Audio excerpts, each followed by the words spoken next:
Say no to China ఈ స్లోగన్తో చైనాకు చెంపపెట్టు లాంటి నిర్ణయం ప్రధాని మోదీ తీసుకున్నారు.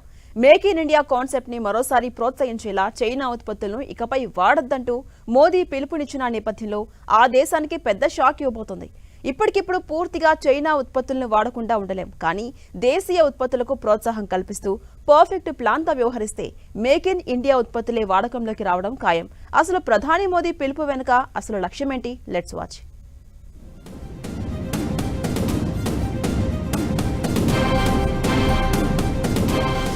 చైనావి వాడొద్దు, మనవే వాడండి.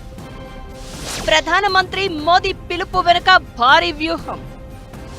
ఇప్పుడు సాధ్యం కాదన్నది రేపు సాధ్యం కావచ్చు.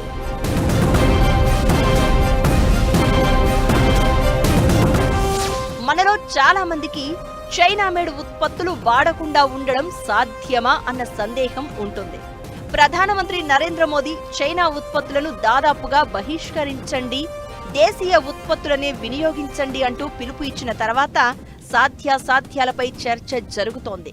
కోవిడ్ సమయంలో గాల్వన్ ఘటన నేపథ్యంలో చైనాపై విపరీతమైన ఆగ్రహం వ్యక్తమైంది.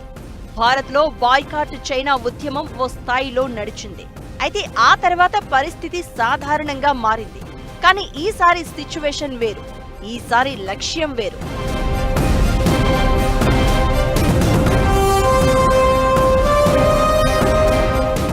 ఈ మధ్యనే నీతి ఆయోగ్ జపాన్ ఆర్థిక వ్యవస్థ కంటే భారత ఆర్థిక వ్యవస్థే పెద్దదని తేల్చింది.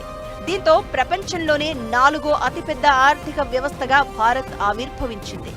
ఈ క్రమంలోనే ప్రధానమంత్రి మోదీ స్థానిక ఉత్పత్తుల్ని కొనాలని, విదేశీ ముఖ్యంగా చైనా ఉత్పత్తుల్ని బహిష్కరించాలని పిలుపునిచ్చారు.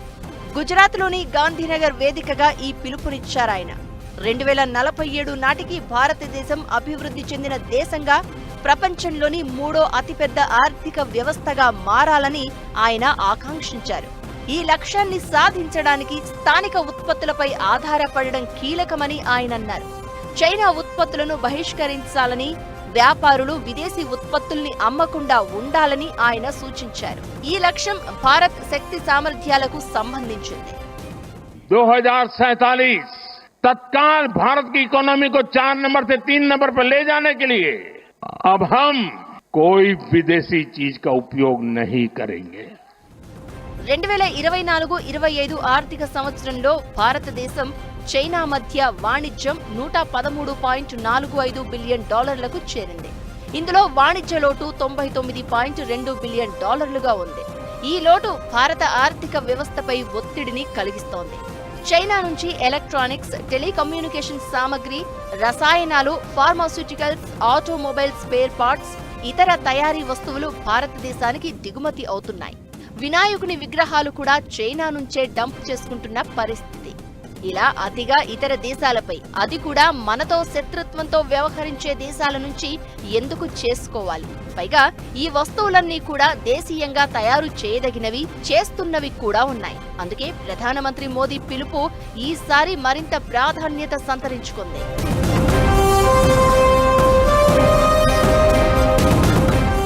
చైనా నుంచి దిగుమతులను తగ్గించడానికి, స్థానిక తయారీని ప్రోత్సహించేందుకు కేంద్ర ప్రభుత్వం అనేక చర్యలు తీసుకుంటోంది.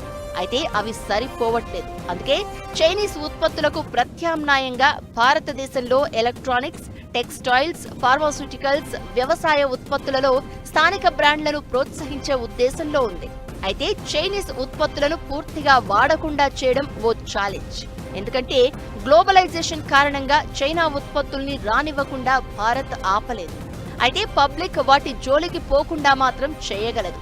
దానికి అవే వస్తువులను మరింత నాణ్యతతో అయినా ఇవ్వాలి, లేదంటే తక్కువ రేటుకైనా అందుబాటులోకి తేవాలి.